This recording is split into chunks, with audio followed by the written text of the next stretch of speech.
thank you so much for the opportunity to be with you today.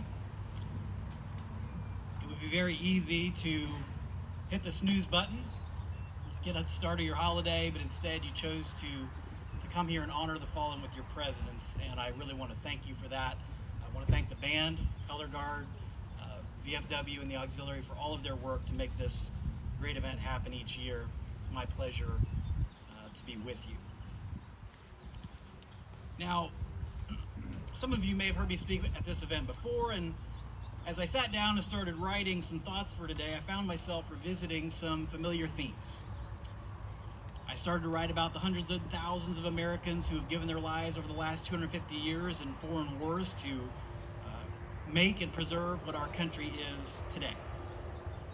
I found myself starting to write about how the heavy toll that this has taken on spouses, kids, moms and dads, and friends who have been left behind. And how all of us need to work to support all of them. I started to write about how important it is that we honor and remember those who have fallen and keep their stories alive for future generations to come. That could have made for a good speech. But folks, if you give me some grace, I want to be extra honest with you today. Because as I sat down writing, 17 years after I came home from Iraq and almost 21 years after 9/11, I found myself still wrestling with a feeling that always lurks a bit beneath the surface for me on Memorial Day. It was the same feeling I had this past fall as we observed the 20th anniversary of 9/11. I got up that morning, I was supposed to speak at another event, and as I was getting ready to go, the TV started replaying the footage from 20 years ago. And so I saw again the planes hitting the towers, screams from people below, police officers covered in blood and debris, the sound of human beings jumping from the towers because what was inside was worse than death below. And as I watched that footage, I felt myself like I was suddenly back in that same high school classroom from 20 years ago. My eyes filled with tears, and I realized that the feeling that was filling me up that morning in 2021 was the same feeling I had 20 years before. And it was anger. I was angry. And each Memorial Day, a little bit of that anger comes back. Because I think about the 6 brave men I served with who were killed in Iraq or Afghanistan. I think about what great husbands and fathers they were. I think about how some of them had never met their true love yet, and that now they never will. I think about how some of them were so excited to become dads, but now they'll never get the chance. I think about all the amazing things they would have done when they came home, the careers they would have had, the adventures they would have experienced, the communities that would have been blessed to have them among them. I think about how much I wish I could have a beer with my old team leader, Staff Sergeant William Skates. And I think about how desperately I wish that my best friend, Scott Lang Kirkpatrick, could join my group of Army buddies every week as we get together and talk about movies. And when I think about these things, and I think about how they're never going to happen, and they're not going to happen because these men were killed by enemies of our country, it still makes me angry. Now in my head, I know that I shouldn't dwell on this anger for too long. But I also know that righteous anger has its place too. Jesus had righteous anger when he drove the money changers out of the temple. Righteous anger sends you out on the next patrol in Baghdad when you got attacked on the last one. Righteous anger motivated those first responders on 9/11 to keep climbing those stairs to save as many lives as they could, and to keep digging through the rumble day after day trying to find survivors. Righteous anger motivates us to protect our homeland and to stand up and fight for our rights and liberties as Americans. I think we need a few more of our leaders to have some righteous anger about the things that need fixed in America. And so if, like me, you look out on these graves of fallen heroes and you think about what it might have been for the men and women who lay underneath them, and if that makes you feel some pride, sadness, but also a little anger, I think that's okay too. That's okay too. I also think a lot about what it means to die for our country. I was willing to die for our country when I enlisted, when I got on that plane to Iraq, when I was patrolling Baghdad day after day. I made peace with it.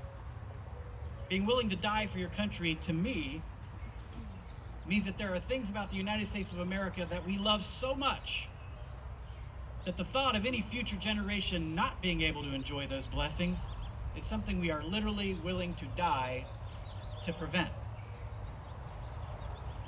But what is it, really, about our country that makes us willing to die for it? Or more personally, what do these service members have in their mind's eye when they sign up about America, when they say they're willing to die for her?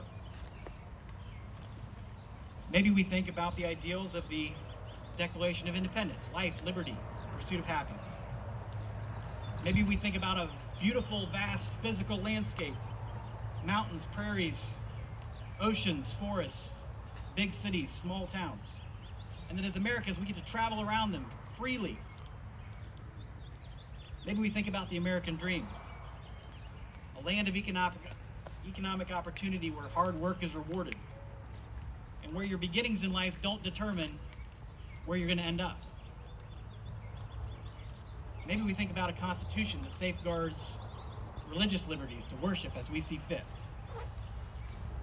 Or maybe we just think about home: the county fair, the Main Street restaurant, the local festival, our favorite sports teams playing in the biggest games.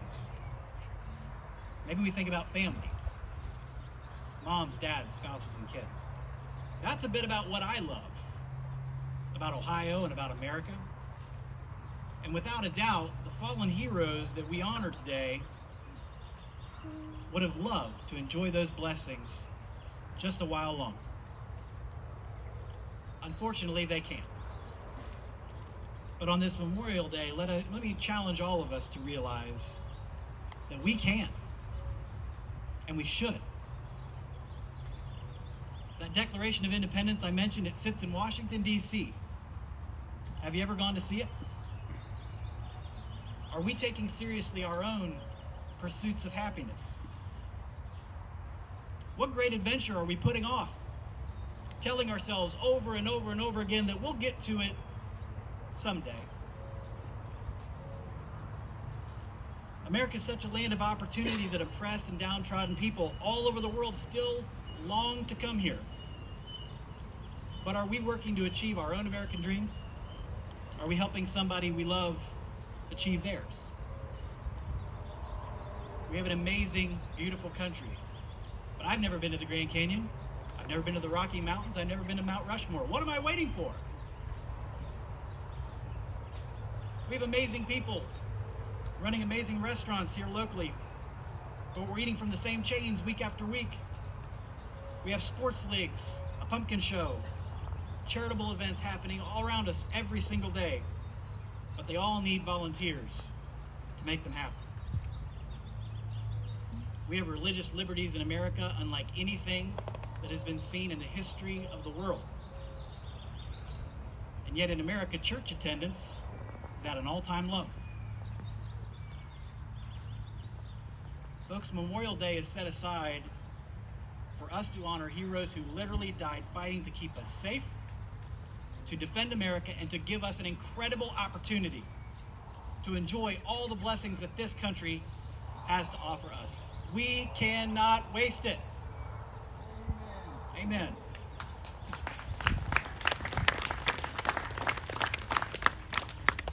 And so I'm asking you to leave today with one thing in your mind that makes you excited, that makes you hopeful. I want you to leave today with one thing in your mind that you are going to do this year to live the life that these heroes cannot. And I'm asking you this because I know that if we all do that, America is going to be a better place. Because each of us matters. Each of us can contribute. No one is too old or too young. No one's too poor or too rich. Nobody's too important or too insignificant to work to make America a place that is still worthy of these heroes' sacrifice. Thank you for listening. Thank you for what I know you are going to do, and may God continue to bless America. Thank you.